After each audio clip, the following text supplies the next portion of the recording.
আসসালামু আলাইকুম। আবারও হাজির হয়ে গেলাম আরেকটি নতুন শর্ট ভিডিও নিয়ে। কেউ বলে ফ্রেঞ্চ ফ্রাই, কেউ বলে আলু ভাজা।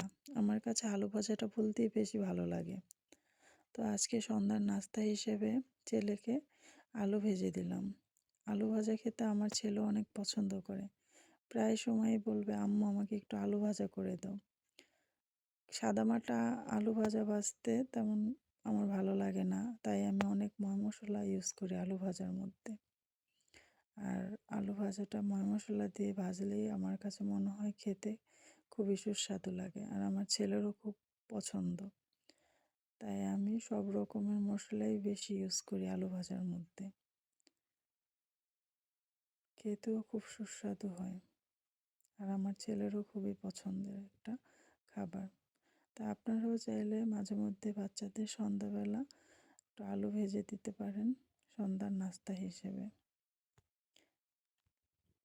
ধন্যবাদ সবাইকে আমার ভিডিওটি দেখার জন্য।